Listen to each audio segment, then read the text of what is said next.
So hello everyone, welcome. So this is the first class of SCCA FA. So now, as everybody has joined this class, so the objective is pretty much clear. Why we need to go ahead and join ACCA. That thing is pretty much very clear. But now, in this class onwards, from this class onwards, we are going to enter into a journey. We are going to enter into a journey.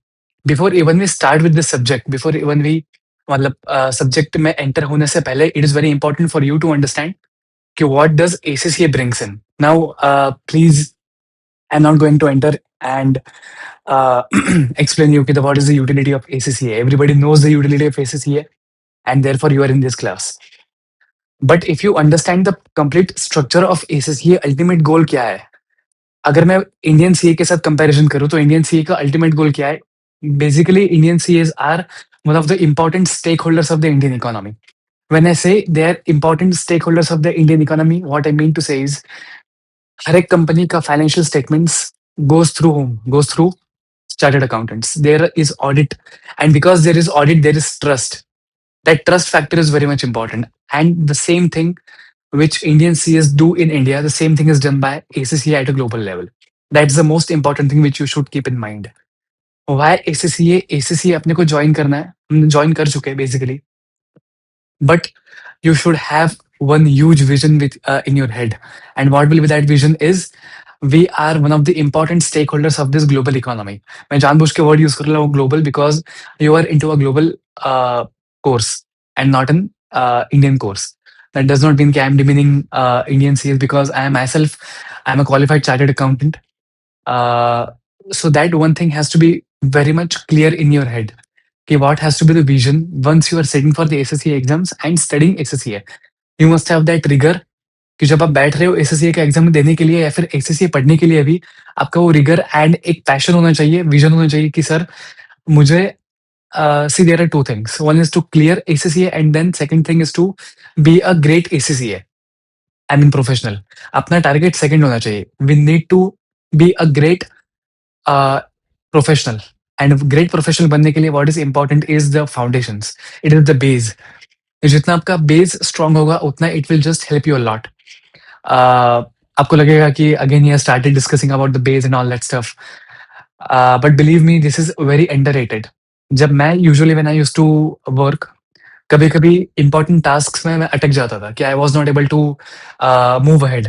तब मैं क्या करता था, you will be surprised to believe it, I used to literally write journal entries. I used to literally write what journal entries. मैं journal entries लिख लेता था कि भाई मेरे को ये समझ में नहीं आ रहा है, it's very complicated task going on. Let's do one thing, let's sit back, relax, pull out a sheet of paper, and let's go ahead and write what journal entries. And the moment I used to write those journal entries, पूरा का पूरा picture was picture perfect. I used to understand each and every aspect of it. So इतना underrated है foundations, but foundations is the main thing जिसपे पूरा का पूरा आपका building will be based on. So what this paper does is, this paper which we are going to discuss is the paper of FA, that is completely based on accounting. वो accounting का ही paper है.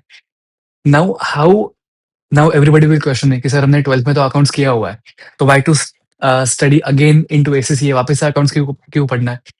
तो उसका सबसे one important thing or distinction which I will just I would like to emphasize on is कि ACCA is a very applicative course. ACCA is a very applicative course. ACCA में आपको एक-एक चीज़ का application, the focus itself is on application. Of course, it is an objective type exam, but don't underestimate it just because it is an objective type exam. अगर ये objective type exam है, इसका मतलब ये नहीं कि इसको अपने को हल्के में लेना है. क्यों हल्के में नहीं लेना है? Because the course which they have designed is very applicative. हर एक चीज का एप्लीकेशन है. अगर for example there is supplier का रिकन्सिलेशन, हम देखेंगे आगे कोर्स में, there is something called supplier reconciliation. तो हर एक चीज has been in an applicative manner कि सप्लायर का रिकन्सिलेशन क्यों, वाई, सप्लायर के नॉर्मल रिकन्सिलेशन में क्या चीजें आती है, सप्लायर के रिकॉर्ड्स में नॉर्मल चीजें क्या क्या आती है, वो सारी की सारी चीजें have been discussed in this course. So this course अगर आप देखो तो it is very detailed, but at the same time very applicative. It's not like that it's a core academic course. Of course it is an academic course, I'm not denying that. I'm not saying कि आप एक workshop में बैठे हुए हो. Ultimately it is going to give you a degree, it's going to yield a degree for you, but in a very applicative manner. The entire course is structured in a very applicative manner. So this was the base about what ACCA does to you. If I were to start with this subject first, foundations of accounting, basically FA. तो एक चीज which I want to emphasize more is accounts को हल्के में मत लेना again, because Warren Buffett used to say accounting is the language of business. Now if you see, this is the first level, we have second level and then we have third level. तो हर एक level पे accounts will be there. जैसे कि मैंने बोला कि chartered accountants in the case of India and ACCA at a global level. ACCA at a global level are important stakeholders of an economy, are important stakeholders of a global economy. तो अगर आपको language of business ही नहीं आ रहा है अच्छे से, if you are not able to speak the language, read the language and listen to the language of business, how are you going to be an important stakeholder in an global economy? That is the whole crux. And इसकी वजह से accounting as a subject has been introduced, and of course उसके बिना ACCA का it's like, if you remove accounting from ACCA, it's like what you can say. It's like removing the heart from a body. As simple as that. So that is the importance of accounting. Now, when before even entering into accounting, the first chapter which where I will just share the screen with you. 1 minute. This is the first chapter which we are going to discuss. This is the first chapter which we are going to discuss. The chapter, अगर आप उसका नाम देखोगे इस chapter का, तो the chapter is based on business entities and financial statements. Business entities and financial statements. Now why? Why is very important कि sir direct financial statements में भी तो एंटर कर सकते थे. Why to even sit and understand business entities? Again, connecting the dots. मैंने क्या बोला था कि ACCA, what does ACCA help you? ACCA helps you in becoming a very important stakeholder in the global economy. तो उसको समझने के लिए again accounting is very important. But accounting में समझने के लिए कहना है it is very much, it's like a prerequisite in order to speak the language of business is to first understand that business, is to first understand that guy or maybe girl. I'm just giving simple examples. तो ये चीज मैंने बोली. तो इसकी वजह से before even entering into financial statements, what is of paramount importance is to first sit and understand business entities. What do you mean by business entities? That is very, very important. I will just show you the screen. Okay. And I want this to be a very interactive session. I want this to be a very interactive session. So what I will do is कि I will first, because सबका थोड़ा सा base होता है of commerce. सबका थोड़ा सा base होता है of commerce. So what I will do is I will just first allow you to think. I will just give you 2 minutes to think, and then after thinking, I will just pitch in, and then we will discuss. We will take very simple examples. The first concept which we are going to discuss is types of business entities. So I am giving you 2 minutes to first, अगर कोई आपको throw करे कि चल आप SSC कर रहे हो, प्लीज टेल मी कि what do you understand with business entities. if somebody wants if somebody asks you, please can you tell me कि what do you understand by business entities, तो आप क्या जवाब दोगे? That is a question to you. I will just remove this, वरना लोग copy करके जवाब दे देंगे. I am giving you 2 minutes. Think.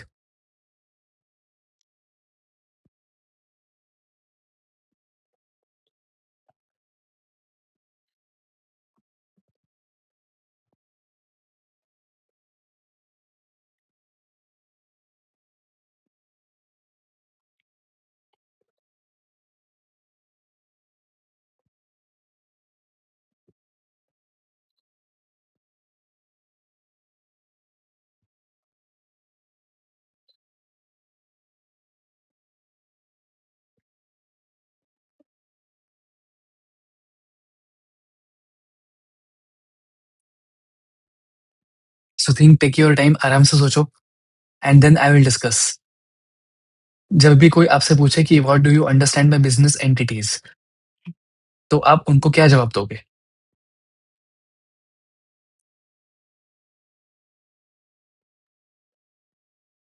Giving you 30 seconds more and then I'll discuss.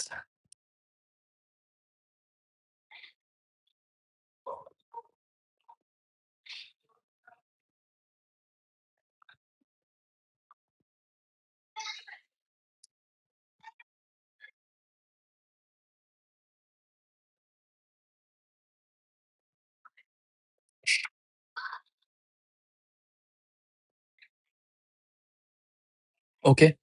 So I am discussing now.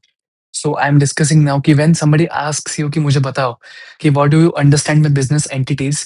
What do you understand my business entities? So here here are the 3 major types of business entities. कौन से? Sole trader, partnership and limited liability company. Now a very simple example to understand. अब एक-एक चीज़ पे discussion है. Soul trader, can I से नाम में ही उसका मतलब छुपा हुआ है. कैन आई से उसके नाम में ही उसका मतलब छुपा हुआ है. What do you understand by sole trader? Sole मतलब एक ही बंदा मैनेज कर रहा है पूरा का पूरा store. If you go out of your house and अगर आप देखोगे तो गली-गली के नुक्कड़ों पे, मतलब नुक्कड़ों पे you will find certain grocery stores which are run by a single guy. So मैं अपना एग्जांपल देता हूँ. मैं जहाँ पे रहता हूँ वहाँ से अगर मैं बाहर निकलूँ, so there is one store which has been there for let's say last from 20 odd years. That store is there and only one guy is running that store. That is a basic grocery store. That is a basic grocery store. तो वो grocery store में क्या होता है? उस grocery store में ही there is only one guy who is going to पूरा का पूरा ही मैनेजेस एवरीथिंग. तो पूरा स्टॉक मंगवाने की जिम्मेदारी उनकी. बेचने he is the sales guy, मतलब वो काउंटर पे बैठना. So he will be responsible to sell. He will be responsible to let's say replenish the stock. कि मेरा स्टॉक खत्म हो रहा है, so let's go ahead and order. He will be responsible. Third, he will be responsible to maintain all that books of accounts. Books of accounts in the sense कच्चा खाता जो होता है अपने सिंपल लूज जो अपने रिकॉर्ड करते हैं वो. पूरी की पूरी ज़िम्मेदारी किसी एक ही बंदे की होती है. Now let's read from the notes. Sole trader, मैंने एग्ज़ाम्पल लिया था ग्रोसरी स्टोर का. Sole trader an individual, I will just highlight certain important aspects. An individual who owns, उसका खुद का, he controls and operates, very important, who owns, 1 minute, who owns, controls and operates a business alone. What alone is important. It's like a one man show. The business may employ staff. The business may employ staff, but ownership rests entirely with one person. Very important. मैंने ऐसा नहीं बोला कि he won't be able to employ any guy. तो वो जो grocery store है उसमें और एक बंदा भी उनके अंडर काम करता है. बट कहने ऐसे मैंने कहीं पे भी ऐसा नहीं बोला कि अगर आपका ग्रोसरी स्टोर है तो that that does not mean कि you can't go ahead and hire somebody else under you. I am not saying that. It is quite possible कि you can go ahead and hire somebody else. वो तो आप करोगे because जैसे-जैसे आपका scale बढ़ते जाएगा, जैसे-जैसे आपका स्केल बढ़ते जाएगा, वैसे-वैसे it will be very tough for an individual guy to sit there and manage all the operations. So operations को मैनेज करने के लिए इट इज़ बट ऑब्वियस कि I should have an another guy. तो इसकी वजह से लोगों को हायर करना that is absolutely fine. But can I say the ownership rests with only one guy? Can I say the ownership rests with only one guy and that one guy will be अपना sole proprietor. जैसे कि अगर मैं जाके grocery store खोल देता हूँ and then I just go ahead and hire someone else. Then I just go ahead and hire someone else, तो क्या होगा उसमें? तो still ownership of that store will be with me. भले वो बंदा मुझे ऑपरेशंस में हेल्प करेगा, that is absolutely fine because of the sheer scale of the operations. That is absolutely fine. तो दिस इज़ अ ट्रैप. कभी भी ऐसा मत सोचना कि if it is a solo proprietorship तो एक ही बंदा होगा. ओनर एक ही होगा. He will be responsible. He will be the owner. He will be the guy responsible to control the operations. He will operate the operations, but definitely he can hire 1 or 2 guys which will help him in operating that stuff. तो ये एक बहुत important चीज़ है. ये बहुत एक important चीज़ है. Then let's move ahead. Let's discuss certain की features. Okay, before even moving ahead I will just give you again 2 minutes to think कि क्या लगता है अगर आपको now you are able to understand the meaning of sole trader. Now you are able to understand the meaning of sole trader. So please tell me आराम से सोच के कि what will be the characteristics of that soul trader. आपको क्या imagine करना है? आपको इमेजिन करना है वो नुक्कड़ वाली ग्रोसरी स्टोर. उसको ग्रोसरी स्टोर को देखो एंड आपको कुछ कैरेक्टरिस्टिक्स याद में आते हैं क्या? वो आपको सोचना है. Giving you 2 minutes.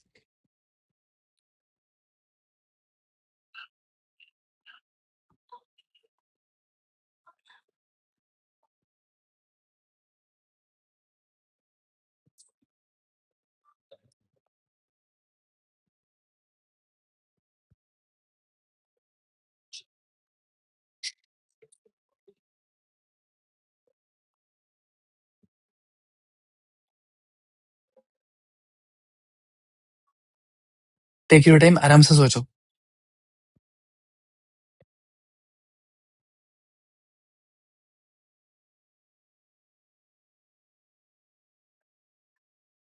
Giving you 2 minutes to think.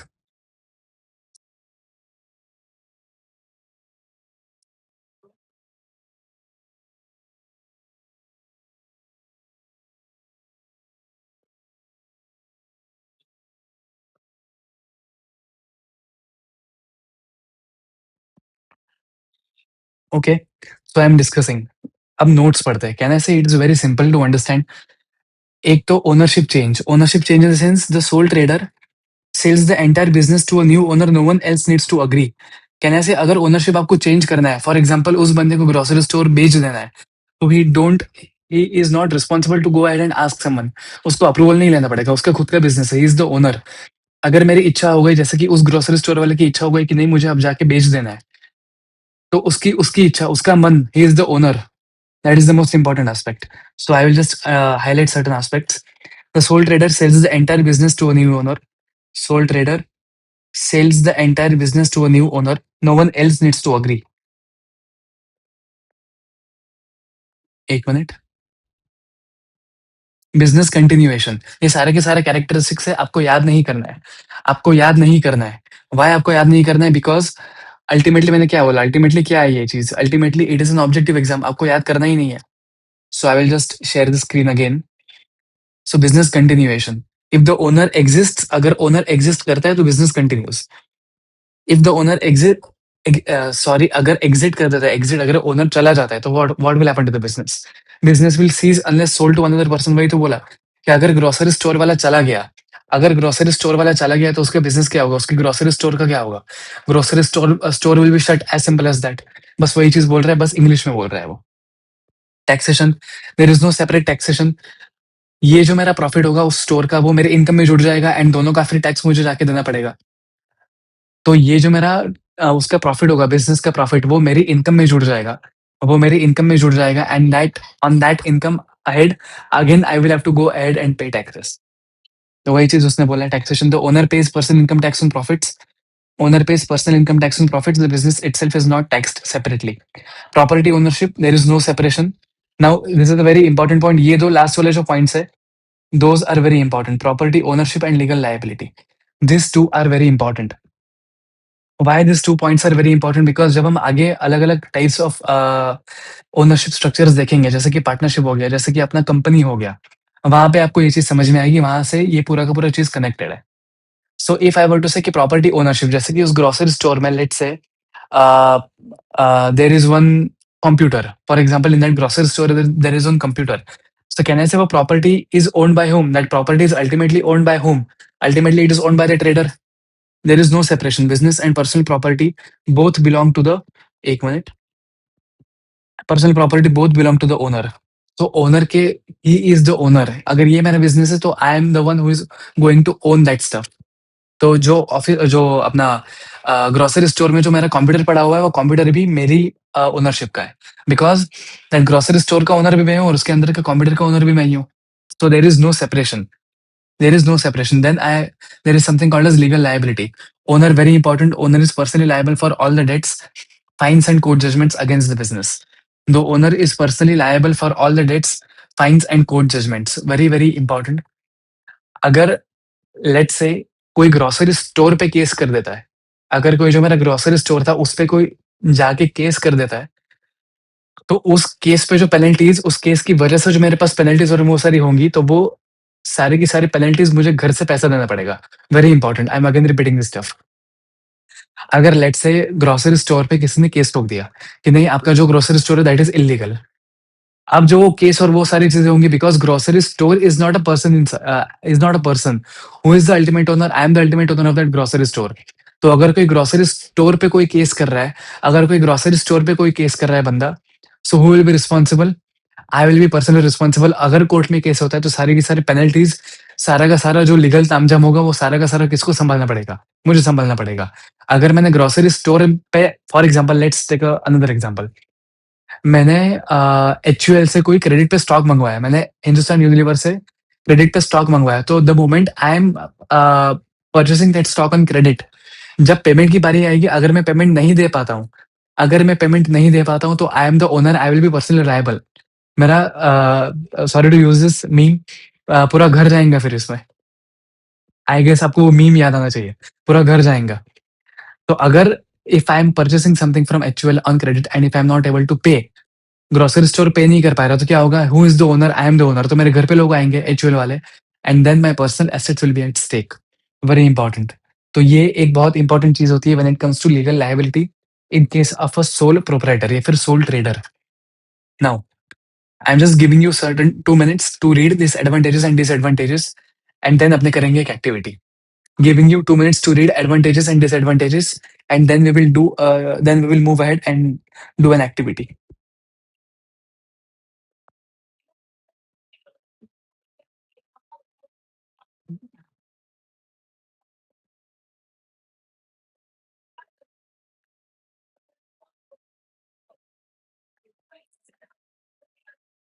आराम से सोचना. Take your time.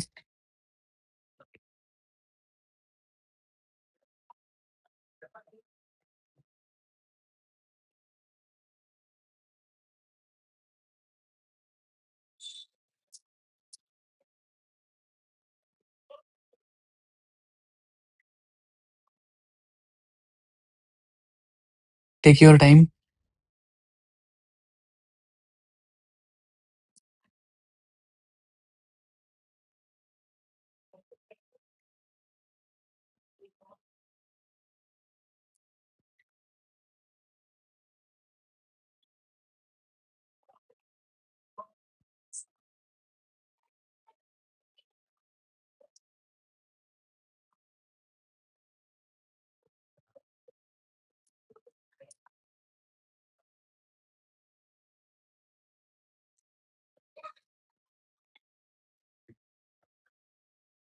Okay. So now I'm discussing the advantages and disadvantages of what? Of sole proprietor या फिर sole trader. अकेला बंदा है. क्या आपको सोचना है ग्रोसरी स्टोर को इमेजिन करना है and the moment you are able to imagine that grocery store को इमेजिन करते ही आपका पूरा का पूरा advantages and disadvantages will be there. Can I say advantage सबसे बड़ा एडवांटेज क्या है ग्रोसरी स्टोर का? Complete control. I am the owner. अपन ही भगवान है. I am going to take all the decisions and is entitled to all the profits. Easy to set up, no need to comply with companies legislation. कुछ चक्कर ही नहीं है, मेरी इच्छा, मेरा मन, अगर मेरे पास जगह है तो आई कैन गो अहेड आज ही या फिर कल ही I can just set up a दुकान, like a grocery store. No requirement to publish accounts. There is no requirement to publish accounts. Financial statements may still be needed. Accounts किसी को publish नहीं करना है, क्यों मैं पब्लिश करूँ accounts? Very simple. Think again. अगर ये पूरा का पूरा स्टोर मेरा खुद का है, I am not answerable to anyone, I have complete control, तो why the hell should I go ahead and prepare public accounts? नाम ही है पब्लिक अकाउंट्स. तो अगर I am the owner and I have the complete control, मैं public accounts क्यों बनाऊंगा? Isn't it a very common sensical aspect? Isn't it a very common sensical aspect कि मैं क्यों बनाऊं public accounts, publish accounts? Financial statements may still be needed for tax, of course. Financial statements क्यों बनाना है? Because I need to calculate my tax. I need to calculate my tax because मैंने ये चीज़ भी बोली थी कि जो टैक्स होगा, टैक्स लायबिलिटी तो मेरे खुद पे आएगी. जो मैंने प्रॉफिट कमाया उस बिज़नेस से, अल्टीमेटली उस बिज़नेस का प्रॉफिट कहाँ पे जुड़ेगा? अल्टीमेटली उस बिज़नेस का प्रॉफिट तो मेरी इनकम में जुड़ेगा. तो अगर मेरी इनकम में जुड़ेगा तो कितना जुड़ेगा? वो कैलकुलेट करने के लिए can I say I will have to go ahead and prepare certain financial statements for my own purpose. Very important. I am preparing these financial statements for my own purpose. I am not preparing these financial statements to share with someone else. ये मैं खुद के लिए बना रहा हूँ. Flexibility. The owner chooses how and when to operate. The owner chooses, देखो, first and second point are connected. Because I am having complete control, can I say I am flexible? Because I am having complete control, can I say the huge aspect here is flexibility. मेरा मन, मेरी इच्छा. But उसके साथ-साथ there are certain disadvantages. अभी हमने discuss किया unlimited liability. Owner is fully responsible for all the business debts. Example HUL वाला. एचयूएल वाला जो हमने एग्ज़ाम्पल लिया था कि अगर मैंने लेट्स से क्रेडिट पे हिंदुस्तान यूनिलीवर से स्टॉक मँगवाया.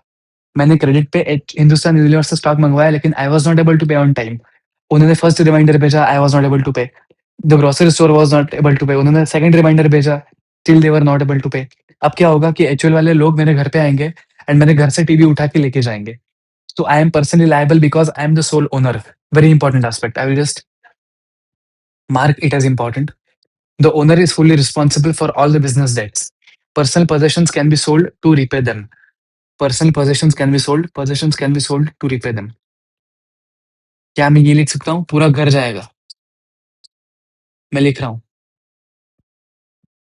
पूरा घर जाएगा.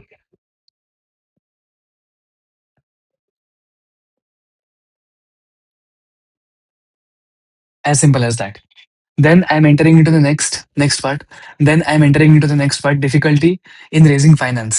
Finance is largely limited to the owner's own capital or short-term bank borrowing. This is again a very important aspect. इसकी वजह से आगे वाले सारे के सारे जो स्ट्रक्चर्स है वो हम देखेंगे। एक तो सोलो प्रोप्राइटरशिप में क्या होता है, सोलो प्रोप्राइटरशिप में दिक्कत होती है in raising finance because I am the sole owner. मेरा खुद का एक छोटा-सा ग्रोसरी स्टोर है वहाँ पे। मेरा खुद का एक छोटा-सा ग्रोसरी स्टोर है। तो can I say it is very difficult for me to raise the finance. Let's say मुझे मैकबुक लेना है।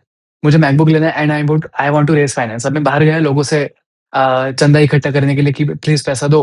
I am doing a fund raiser क्यों? बिकॉज़ मुझे मैकबुक खरीदना है। Can I say it is very illogical. So using this simple example of grocery store एक चीज़ समझना कि to go ahead and raise finance, even to go ahead and raise finance is very tricky. It is very tough when it comes to sole proprietorship. It is very tricky and it is very tough when it comes to sole trader. So there is difficulty in raising finance. Finance is largely limited to the owner's own capital or short-term bank borrowing. No business continuity. If the owner dies or retires, the business ends unless arrangements are made for it to be sold or transferred. If the owner dies or retires, the business ends unless arrangement. वही तो मैंने बोला। अगर I am the sole owner, अगर owner ही चला गया तो यहाँ पे आपने देखा था ये वाला बिजनेस कंटिन्यूएशन देखो। इफ द ओनर एग्जिट्स, अगर वो एग्जिट कर देता है तो there is no business at all. तो अगर ओनर मर जाता है, डाइज और retires, the business ends unless arrangements are made for it to be sold और transferred. As simple as that. Let's do solve certain questions. दो question solve करते हैं अपने। Which one of the following is most likely to be interested in a sole trader's financial statements? And which of the following statements about sole traders are true? I'm just giving you 2 minutes to think, and then I will solve the answer. I'm just giving you 2 minutes to think, and then we will solve the answer together.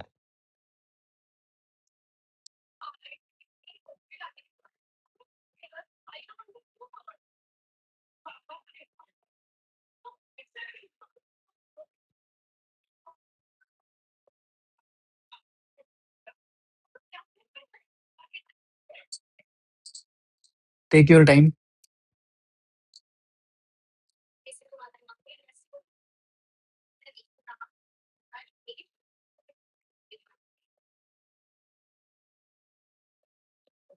आराम से सोचो। The thing which I want you to do is basically take your time and सोचो because ultimately in exam आपको खुद को exam देना है. So that is very important for you to think.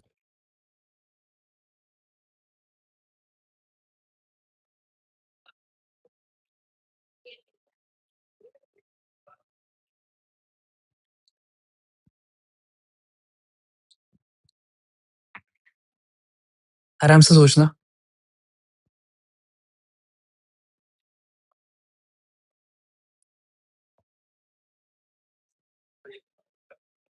Giving you a minute more to think, and then I will discuss.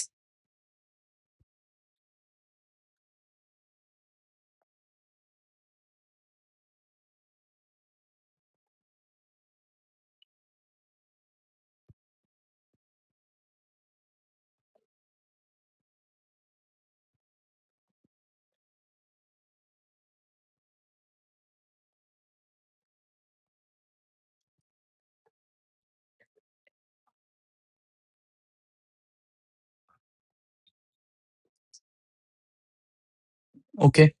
So I will just discuss the answers now. First question, which one of the following is most likely to be interested in the sole trader's financial statement? किसको interest होगा? Share holders. क्यों share holders होगा? Share holders तो है ही नहीं, एक ही बंदा है, one man show. Second, the financial press. Press को क्या इंटरेस्ट है? अगर लेट्स से एक ग्रोसरी स्टोर में चोरी हो गई तो क्या national media will be concern with this? No. National media को क्या फर्क पड़ता है अगर बहुत लेट्स से रिलायंस में बहुत बड़ी चोरी हो जाती है? So then in that case national media will be interested. I hope you guys are able to understand. I hope you guys are able to understand कि देन अगर रिलायंस जैसी कंपनी में, कोई बड़ी लिस्टेड कंपनी में अगर कुछ चीज ऊंच नीच हो जाती है, फॉर एग्जाम्पल कि जैसे कि चोरी हो गई, so then in that case national media will be interested, that media and the financial press will be interested. So answer is not going to be B. Let's say first का क्या सी हो सकता है कि लोन नोट होल्डर्स, लोन वालों को क्या पड़ी हुई होगी क्या? मुझे लगता है कि answer is going to the tax authorities. C, answer is D, answer is going to be tax authorities. क्यों टैक्स अथॉरिटीज को पड़ी हुई है? लोन नोट होल्डर्स को क्यों पड़ी हुई नहीं है? क्या लिखा है? Most likely. अब यहाँ पे A and D was definitely not the answer, but कहने से सी एंड डी में थोड़ा सा डाउट था। बट जैसे ही टैक्स अथॉरिटीज़ आ गया, I was pretty much clear. जैसे ही टैक्स अथॉरिटीज़ आए आ गया, I was pretty much clear of the fact. I was pretty much clear of what fact कि भाई आपको यू विल बी रिस्पांसिबल, मतलब लोन अथॉरिटीज़ जो होंगी उनको not sorry loan authorities, tax authorities will be responsible. जो मेरे tax authorities होंगे, they will be very much interested in my final accounts. क्यों? बिकॉज़ उनको प्रॉफिट कैलकुलेट करना है, उनको उसके ऊपर टैक्स कलेक्ट करना है। As simple as that. Second, which of the following statements about sole traders are true? अपने को ट्रू स्टेटमेंट आइडेंटिफाई करना है। अपने को क्या करना है? अपने को ट्रू स्टेटमेंट आइडेंटिफाई करना है। Let's read it. A sole trader may be able to obtain a bank OD, yes. क्यों नहीं? ऐसा थोड़ी बोला कि because you are a single owner हम आपको बैंकिंग फैसिलिटी देंगे ही नहीं। मैंने कहीं पे भी ऐसा नहीं बोला कि आपको बैंकिंग फैसिलिटी मिलेगा नहीं। मैंने क्या चीज़ बोली कि आपको फाइनेंसिंग उठाने में दिक्कत हो सकता है। वो चीज़ मैंने बोली। दिक्कत होना एंड मिलना ही नहीं are 2 different things all together. Let's read the second statement. If a sole trader owes money, he owes money, उसको पेएबल है। The creditor can only claim against the business assets, false. Last में आके उसने गड़बड़ कर दिया। Can only claim against the business assets, ये वाला चीज़ उसने डिस्कस करके पूरा का पूरा गड़बड़ कर दिया। क्यों उसने गड़बड़ कर दिया लास्ट में आके? उसने गड़बड़ कर दिया लास्ट में आके बिकॉज़ उसने बोला कि सिर्फ़ सर बिज़नेस एसेट्स के सामने ही उसका रिस्पॉन्सिबिलिटी होगा। आई एम नॉट सेइंग इट। मैंने ऐसा बोला ही नहीं कि सर सिर्फ़ बिज़नेस एसेट्स के सामने ये होगा, मतलब क्या बोल सकते हो उसको? क्लेम होगा। कहने से इसकी जगह पे क्या होगा? पर्सनल एसेट्स, अगर ये पर्सनल एसेट्स लिखता यहाँ पे, आई am just writing the stuff. अगर ये यहाँ पे पर्सनल एसेट्स लिखता, तो मेरा आंसर ये ट्रू होता statement. The first statement is true, second statement is false and third statement, a sole trader's business may suffer if the owner becomes ill. Definitely, yes. True. क्योंकि one man show है, one and three, one and three are going to be the correct answer. Answer is going to be B. So answer is B. Pretty much easy. अब आपको क्या लगेगा कि sir उसके पास एक अलग से बंदा है। Now if somebody is smart enough, तो उसको काउंटर कर सकता है लास्ट वाले स्टेटमेंट को। थर्ड स्टेटमेंट में क्या लिखा कि अगर सोल जो ओनर था, उसकी अगर तबीयत बिगड़ जाती है, अगर अपना सोल ओनर था, उसकी अगर तबीयत बिगड़ जाती है, तो then my business is going to suffer. तो if somebody is smart enough, तो वी कैन काउंटर कि सर उस ऐसे कैसे, उसके अंडर तो एक बंदा रखा हुआ है उसने। उसने तो अपने साथ एक बंदा रखा हुआ है to help him in operations. तो मैंने ऐसा नहीं बोला कि that store will be shut down. ऐसा नहीं लिख रहा है वो बोल रहा है कि डेफिनिटली इट विल सफर। अब जो डिसीजंस होगा होगा लेट्स से अपने को स्टॉक मंगवाना होगा फ्रॉम एचयूएल। लेट्स से अपने को स्टॉक मंगवाना होगा फ्रॉम एचयूएल, तो कहने से अगर ओनर बीमार है, तो वो जो उसके अंडर बंदा काम कर रहा होगा, he will not be having that authority to go ahead and let's say order 1 या फिर 2 लाख रुपीस का स्टॉक फ्रॉम एक्चुअल। तो इस एंगल से आपको सोचना है कि इस एंगल से in the case of sole proprietorship, अगर मेन जो बंदा है वो अगर बीमार हो जाता है, so then it is definitely going to affect, then it is going definitely going to affect my business. As simple as that. तो आपको इस एंगल से सोचना पड़ेगा। Okay, so let's move to partnership now. Again giving you 2 minutes to think. First अपना हो चुका sole proprietorship पे discussion. Again giving you 2 minutes to think. What about partnership? अगर कोई आपसे पूछे partnership, let's take an example कि मैं था और मेरे साथ लेट्स से मेरा एक दोस्त हर्ष आल्सो जॉइंड, एंड हम दोनों ने साथ में मिलके एक फार्मेसी खोल ली। हम दोनों ने साथ में मिलके एक फार्मेसी खोल ली।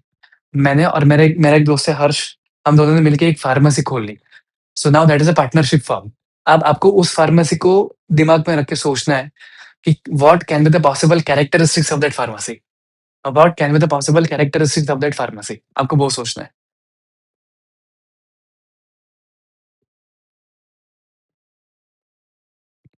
आराम से सोचना, take your time.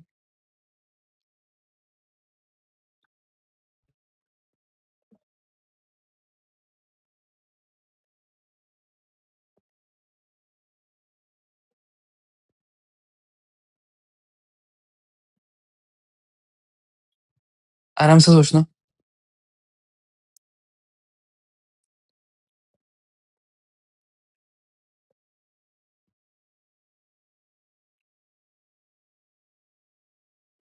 Giving you 2 minutes to think.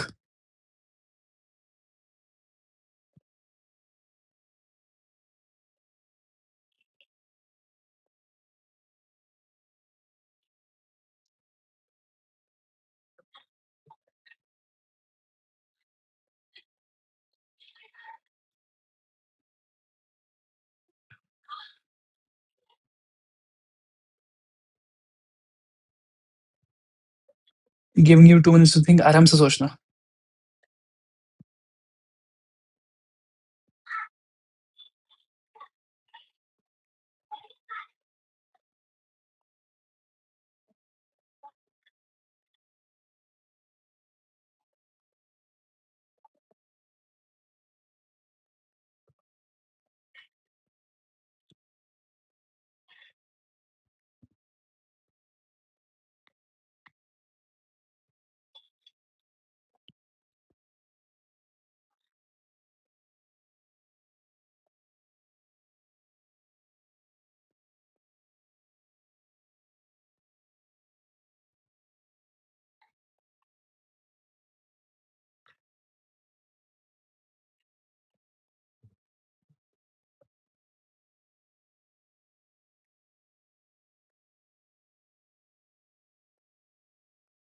Okay, so I am discussing. Can I say the moment मैंने और मेरे दोस्त ने साथ में एक फार्मेसी खोली तो what will be the characteristics? सबसे पहले लेट्स रीड द डेफिनिशन। सबसे पहले let's read the definition. Definition में क्या लिखा हुआ है? पार्टनरशिप टू और more people who own and operate a business together. Two or more people who own and operate a business together, who are owning and operating the business together with the intention of making a profit. With the intention of making a profit. As simple as that. Two or more people who own and operate a business together with the intention of what? With the intention of making a profit. की features discuss करते हैं अब वापस से वही सारी चीजों पे वही सारे pointers. If you check again, अगर मैं सोलो प्रोप्राइटरशिप में चला जाता हूँ तो कहने से this were the main pointers. Ownership change हो गया, business continuation, taxation, ownership change, एक minute, ownership change, business continuation, taxation, property and legal liability. यही सारी चीजों पे अपने को डिस्कस करने हैं वापस से, but from a partnership angle. But from which angle? From a partnership angle. Let's read ownership change. कहने से अब आसानी से सोचना, बहुत सिंपली एक लॉजिक लगा के, कि अब अगर जैसे कि मेरा सोलो प्रोप्राइटरशिप था तो मैं I was a grocery store, I was owning the grocery store. मेरी मर्जी, मुझे कल बंद कर देना तो मैंने बंद कर दिया। बट कहने से अब फार्मेसी वाले केस में मुझे मेरे दोस्त का अप्रूवल लेना पड़ेगा। कहने से अब इस केस में मुझे मेरे दोस्त का अप्रूवल लेना पड़ेगा। So all the existing partners, वही लिख रहा है, all the existing partners must agree before a new partner is admitted. All the existing partners must agree before what? A new partner is admitted. The new partner typically buys in by making a financial contribution. New partner typically buys in by making a financial contribution मतलब, अगर late से मुझे third partner को अपने partnership firm में enter करवाना हो, अगर लेट से मुझे थर्ड पार्टनर को मेरे पार्टनरशिप फर्म में एंटर करवाना हो, तो मुझे क्या करना पड़ेगा? I will have to ask some funds from him कि भाई तू अगर आ रहा है मेरे पार्टनरशिप फर्म में तो तू क्या लेके आ रहा है? What are you bringing to the table? As simple as that. Then next point is business continuation. Ownership change इतना आसान नहीं है because I need approval of all the partners, unanimous. Business continuation, if a partner leaves the partnership automatically ends. Very important. आपका intuitive एक चीज दिमाग में आ सकता है कि सर अगर अपने पास दो पार्टनर्स है, मैं और मेरा दोस्त, या फिर चलो तीन पार्टनर्स है, एंड उसमें से अगर एक पार्टनर चला जाता है तो पार्टनरशिप तो कंटिन्यू होगा। That is wrong. This is counter intuitive. Partnership agreement में क्या था? Partnership agreement was between three people. मैं, मेरा दोस्त और उसका एक दोस्त, तो हम तीन लोगों के बीच में what we were having is a partnership agreement. तो अगर एक बंदा चला गया तो कहने से इसकी वजह से जो पार्टनरशिप एग्रीमेंट था वो चला गया। जो पार्टनरशिप डीड हुआ था अपने बीच में वो चला गया, वो कैंसिल हो गया। एंड द मोमेंट अपना पार्टनरशिप एग्रीमेंट ही कैंसिल हो गया, द मोमेंट अपना पार्टनरशिप एग्रीमेंट ही कैंसिल हो गया, कहने से तुम्हारा partnership is now not existence. तो ये इंपॉर्टेंट चीज याद रखना when it comes to business continuation. If अगर तीन लोग थे पार्टनरशिप में एंड एक बंदा चला गया, तीन लोग थे पार्टनरशिप में एंड एक बंदा चला गया, तो ऐसा मत समझना कि सर बिजनेस तो कंटिन्यू होने वाला है। बिजनेस कंटिन्यू नहीं होगा because of the partnership deed will just get cancelled, unless उसका एक ही एक्सेप्शन है कि अगर हमने पार्टनरशिप एग्रीमेंट में ही लिखा हुआ हो कि तीन पार्टनर में से अगर एक भी चला जाए तो it's okay, you can continue, you can move ahead and continue with the business. You can move ahead and continue with the business, अगर ऐसा आपने लिखा हुआ है तो that is okay, unless the partnership agreement allows remaining partners to continue. As simple as that. Taxation. Each partner is personally taxed on their share of the profits. Personally taxed again on what? On the share of profits. जैसे कि अगर हमें 1 lakh rupees का gain हुआ and मेरा 60% contribution था, मतलब partnership में प्रॉफिट शेयरिंग रेशियो हो 60 एंड 40, तो मैं 60% प्रॉफिट लूँगा एंड मेरा दोस्त 40% प्रॉफिट लेगा। अगर हम दोनों ने ये एग्रीमेंट किया था, तो जो मेरा प्रॉफिट होगा, पार्टनरशिप का प्रॉफिट कितना हुआ, 1 लाख रुपीज़, बट 1 लाख का 60%, 60,000 पे ही मुझे टैक्स देना पड़ेगा। जबकि सोलो प्रोप्राइटरशिप में क्या था, I was the sole owner, अगर 1 लाख रुपीज़ का प्रॉफिट हुआ, तो पूरा का पूरा 1 लाख रुपीज़ पे मुझे टैक्स देना पड़ेगा। तो ये 2 चीज़ें थी, ये आपको दिमाग में रखनी पड़ेगी ये चीज़ें। Property ownership, no separation between partnership assets and partners person assets. No separation between partnership assets and the partners person assets. कहने से यही चीज़ हम बार-बार रिपीट करते जा रहे हैं।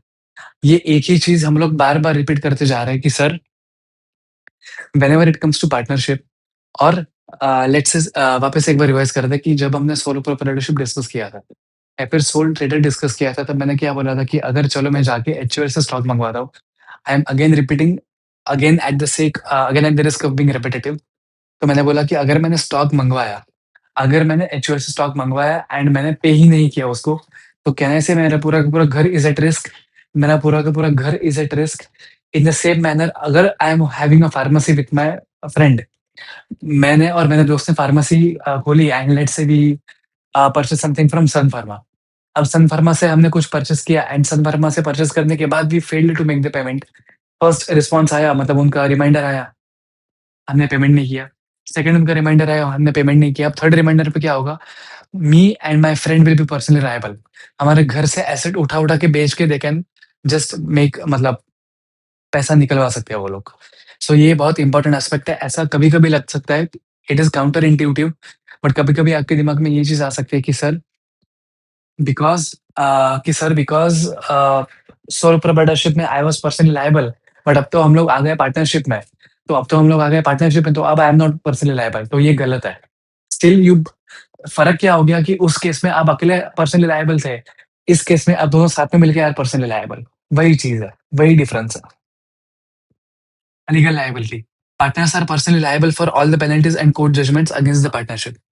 Partners are personally liable for all the penalties and court judgments against the partnership. अगर पार्टनरशिप फर्म पे केस कर दिया किसी ने, अगर मेरा जो फार्मेसी था उस पे किसी ने केस कर दिया कि सर, ये एक्सपायर्ड वाला जो स्टॉक होता है वो ये लोग बेचते हैं। तो कहने से अगर ये केस कर दिया, तो now me and my partner, हम दोनों को साथ में मिलके ये केस कोर्ट में लड़ना पड़ेगा। अगर कोर्ट पेनल्टी देता है, अगर कोर्ट पेनल्टी देता है कि आपको फीस भरनी पड़ेगी, अ, अगर कोर्ट देता है कि आपको फीस भरनी पड़ेगी, फाइन आपको भरना पड़ेगा, तो सो देन हम दोनों को मिलके फाइन वो भरना पड़ेगा। बट अगर कोर्ट अवॉर्ड करता है व्हाट? अगर कोर्ट बोलता है कि नहीं, आप पे गलत किसी ने केस कर दिया था and now this are the rewards, उसको अवॉर्ड बोला जाता है। Award, AWARD, in the language of court. तो कोर्ट अवॉर्ड करेगा कि नहीं, चलो आपको लेट्स से मुआवजा, compensation will be of 2 lakh rupees. तो again that 2 lakh rupees will be distributed between whom? Me and my friend. तो ये चीज़ें हमने डिस्कस करी about the characteristics of a partnership firm, giving you 2 minutes to think about, giving you 2 minutes to think about what? To think about what will be the advantages and disadvantages of a partnership firm. Take your time, आराम से सोचना। This is the first lecture, so it is going to be a light one. So I am not going to बहुत ही detail में, मैं नहीं detail में जाऊँगा, इन द सेंस हम पार्टनरशिप वाला डिस्कस करेंगे पहले, partnership and sole proprietorship, the business entities वाला चीज़। Let's see. Take your time, I am giving you 2 minutes to think.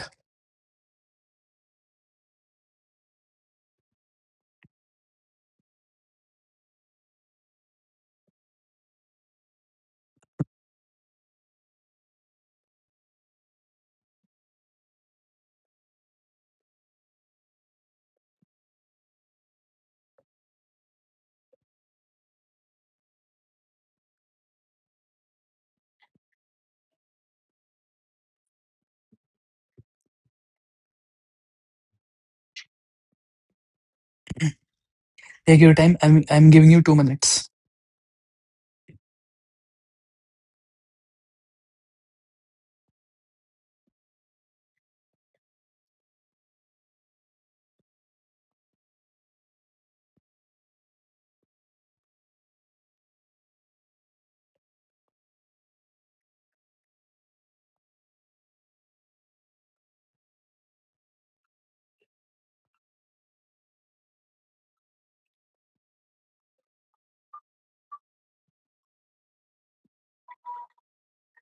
Giving you 2 minutes to think, आराम से सोचो।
Okay, so let's discuss the advantages and disadvantages.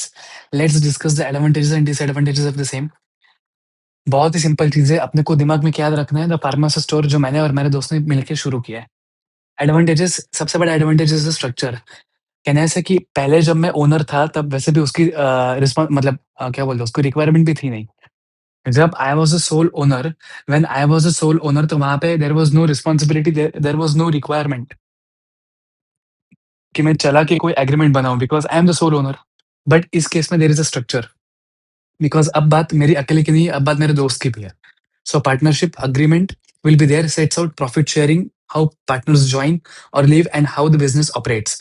क्यों is very important कि इसमें structure see as such इसको advantage में लेना is not that great, इसको एडवांटेज में लिखना is not that great। क्यों बताए? Because when it came to sole proprietorship उसका responsibility ये था ही नहीं। Responsibility will be the wrong word। उसका requirement in the case of sole proprietor ये चीज़ था ही नहीं कि उसका requirement हो। बट कैन आई से इस केस में there is a requirement because अब 2 लोग हैं तो 2 लोग होंगे तो वहाँ पे डिस्प्यूट होगा। So therefore, in this case, it is responsible. It is a requirement. Easier to raise finance. A new partner can be brought in and required to contribute capital. Let's say when I was running grocery store, मैंने बोला कि मैं finance इतने आसानी से उठा नहीं सकता हूँ। मैं फाइनेंस रेज़ इतनी आसानी से कर नहीं सकता हूँ। But the moment I M into a partnership firm, अब लेट्स से मुझे और एक थर्ड दुकान खोलनी है। तो isn't it very easy for मी कि मेरा एक दोस्त था हर्ष, तो हर्ष ने अपने एक दोस्त को बोला कि भाई हम दोनों पार्टनरशिप फर्म में हैं, हम दोनों का एक फार्मेसी का बिज़नेस है। Now we want to enter a pharmacy store into your locality. Now we want to start let's say business और a store into your locality. तो अगर मुझे आपकी लोकेलिटी में जाके पूरा का पूरा बिज़नेस सेटअप करना है, अगर मुझे आपकी लोकेलिटी में जाके पूरा का पूरा बिज़नेस सेटअप करना है तो तू भी आ जा, तू भी थर्ड पार्टनर को हम ले लेते हैं in the partnership firm. The moment third partner आ गया तो वो पैसा भी लेके आएगा एंड वो उस विसिनरी का नॉलेज भी लेके आएगा, उस एरिया का नॉलेज भी लेके आएगा। सो can I say it is very easy for me to raise finance when it comes to partnership as compared to solo proprietorship. Basically जितने लोग ज़्यादा उतना बढ़िया ना। अगर मैं एक ही बंदा था तो I it was very difficult for me to raise the finance. But the moment I had more than one people, it became very easy for me to raise finance. As simple as that. इसलिए मैंने बोला examples ध्यान में रखो। Examples दिमाग में रखो तो the moment you have examples in your head, it becomes very much easy for you to solve the questions and to understand the topic. Again, there is no requirement to publish accounts. क्यों there is no requirement? Because ultimately पूरा pharmacy profit and loss की कहानी तो क्या है? अगर dispute हुआ भी तो बाहर वाले stake holders are not going to get affected. अगर उस फार्मेसी स्टोर में कुछ दिक्कत हुआ, प्रॉफिट एंड लॉस को चल के लेट से लड़ाई हो गई, तो कहना है अल्टीमेटली मैं और मेरे दोस्त में ही तो झगड़े होंगे। क्या फ़र्क पड़ता है बाहर वाली पब्लिक को कि आपके फार्मेसी स्टोर में क्या हुआ? इसलिए there is no requirement to publish accounts, but definitely it is important for you to create what? Financial statements. Financial statements are prepared to show profit sharing and to satisfy lenders and tax authorities. Very important, एक मैं उसको star कर रहा हूँ। Just give me a minute. To show profit share. जब हमने sole proprietorship देखा था, सोल ट्रेडर देखा था, तब वहाँ पे हम क्यों क्रिएट कर रहे थे फाइनेंशियल स्टेटमेंट्स? वहाँ पे हम लोग क्रिएट कर रहे थे financial statements just to prepare and just to calculate what profit as per tax authorities। Profit क्यों? ताकि मैं टैक्स दे सकूँ उस पे। इस केस में definitely I am going to calculate और प्रिपेयर फाइनेंशियल स्टेटमेंट्स, ताकि it will help me in preparing what financial sorry tax calculating, उसमें मुझे मदद मिलेगी एक चीज़। एंड सेकंड चीज़ बहुत इम्पोर्टेंट, अगर मैं कैलकुलेट करूँगा ही नहीं, अगर मैं प्रॉफिट एंड लॉस कैलकुलेट करूँगा ही नहीं, मतलब फाइनेंशियल स्टेटमेंट्स बनाऊँगा ही नहीं, तो कहने से it will be very easy, it will be very tough rather not easy, it will be very tough and there will be disputes between the partners. तो उस चीज़ को अवॉइड करने के लिए मैं कितना प्रॉफिट शेयर करूँ? 60-40 ठीक है, बट प्रॉफिट का अमाउंट कितना होगा? उसके लिए तो आपको फाइनेंशियल स्टेटमेंट्स जाके बनाना पड़ेगा। इसकी वजह से profit share is one additional reason why I should go ahead and prepare accounts. Pooled skills and knowledge, partners can concentrate on what they do best. Partners can concentrate on what they do best. So मैंने बोला कि I am a chartered accountant, मेरा दोस्त is pharmacy graduate. सो जब मैंने pharmacy शुरू करी, उसके नाम पे मैंने लाइसेंस लिया एंड बाकी पूरा का पूरा finances will be taken care by me. So जितने लोग ज़्यादा उतने एक्सपर्टीज़ अलग-अलग लोग लोग लेके आएँगे। So that will help me. Shared risk. Losses are spread across partners, reducing the impact on each individual. Losses are spread across partners, reducing the impact on each individual. एक से भले दो, as simple as that. मैं लिखता हूँ यहाँ पे advantages में. So this word will help you. एक से भले दो.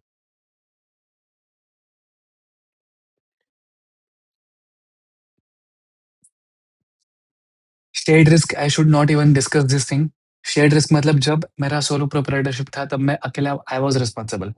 तब मैं अकेला responsible था. But अब because I have a partner with me, in that pharmacy business. अब मैं अकेला रिस्पॉन्सिबल नहीं हूँ, अब मेरे साथ-साथ मेरा दोस्त इज़ आल्सो देयर। तो अगर लॉस होगा तो we both are going to jointly share that losses and profits, as simple as that. Disadvantages, drawing up a legally binding partnership agreement costs money. Disadvantages, drawing up a legally binding partnership, अब इसके disadvantages भी है। मैंने बोला, बड़ाई तो की मैंने पार्टनरशिप एग्रीमेंट, बट कहना है इसे पार्टनरशिप एग्रीमेंट बनाने में खर्चा भी तो आता है। कहना है इसे पार्टनरशिप एग्रीमेंट बनाने में खर्चा भी तो आता है। ऐसा थोड़ी होता है कि मेरी इच्छा हुई, मैं और मेरा दोस्त साथ में बैठे and we just ended up creating a partnership agreement. उस पार्टनरशिप एग्रीमेंट का मतलब क्या?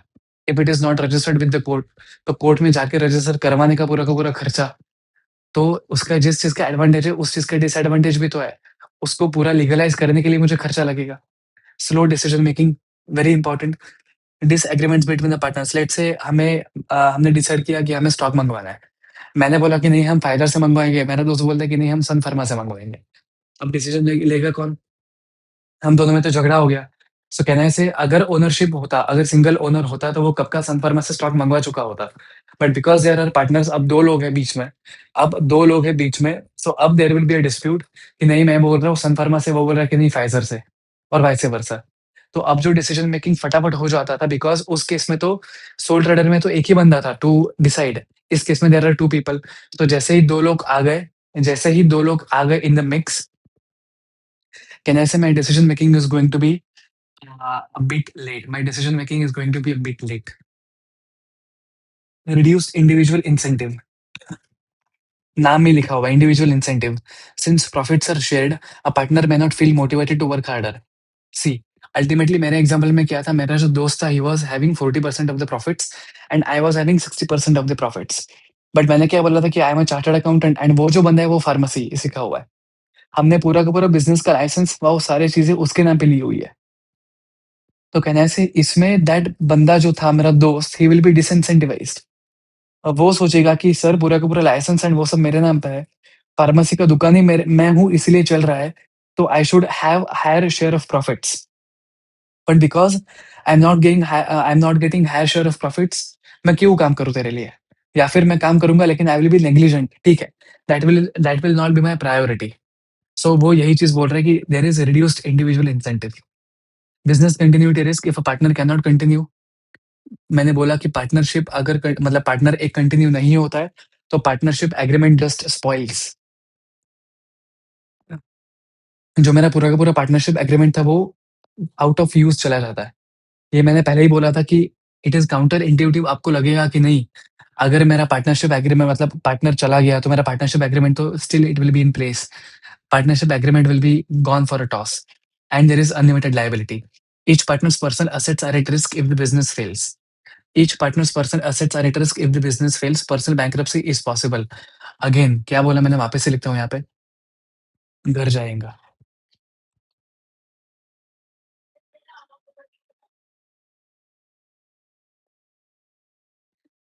And disputes, serious unresolved disagreements can result in deadlock in partnership ending, deadlock और the partnership ending. I am giving you a minute to think, can anybody tell me the meaning of deadlock? Can anybody tell me the meaning of deadlock? I am giving you a minute or two to think.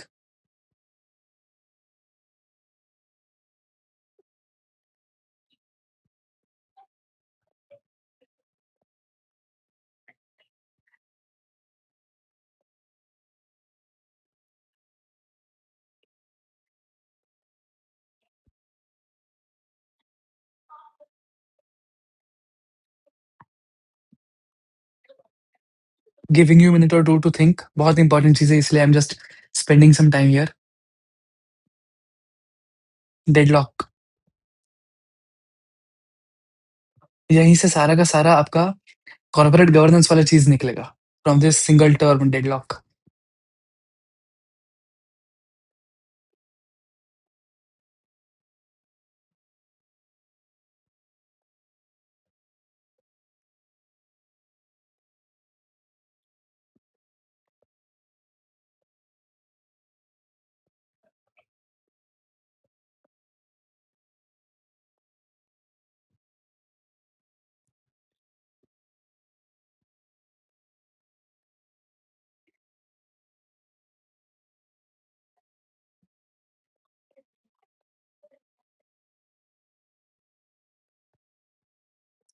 Okay, so deadlock का मतलब होता है, deadlock का मतलब हो गया कि बात आगे बढ़ ही नहीं पा रही है। डेडलॉक का मतलब हो गया कि बात आगे बढ़ ही नहीं पा रही है।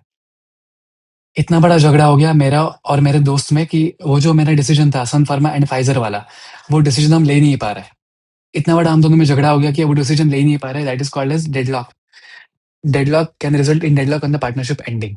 नाउ एक बहुत इंपॉर्टेंट एस्पेक्ट, ये जो लिखा हुआ था अनलिमिटेड लायबिलिटी, ये जो चीज़ लिखी हुई थी अनलिमिटेड लायबिलिटी, तो उसकी वजह से एक नया टाइप का स्ट्रक्चर निकला। Okay, we are towards the end of the lecture, we are towards the end of the lecture.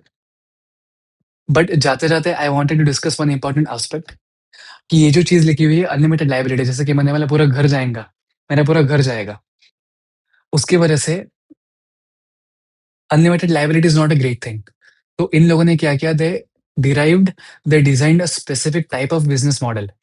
They designed a specific type of business model. उस बिज़नेस मॉडल को क्या नाम दिया इन लोगों ने? इन लोगों ने नाम दिया लिमिटेड लायबिलिटी पार्टनरशिप। नाम में लिखा हुआ है लिमिटेड लायबिलिटी पार्टनरशिप। सो इन लोगों ने क्या किया, देखो solo proprietorship was never going to scale because लोग नहीं थे, एक ही बंदा था। तो इन लोगों ने क्या कि नहीं, पार्टनरशिप में तो अपने को जाना है। अपने को पार्टनरशिप में तो जाना है, बट पार्टनरशिप में जाएँगे तो एक दिक्कत है। पार्टनरशिप में जाएँगे, everybody is good, everything is good. Everything is good in the sense हमने जैसे एडवांटेजेस डिस्कस किए। कौन से एडवांटेजेस डिस्कस किए कि सर एक से भले 2। So I will just repeat those advantages कि there is a defined structure, it is easier to raise finance, very important. Competence आता है। मैं था, I am a chartered accountant, मेरा दोस्त इज़ अ फार्मेसी ग्रेजुएट, तो उसके नाम पे लाइसेंस लिया, उसका नॉलेज लेके आए हम लोग।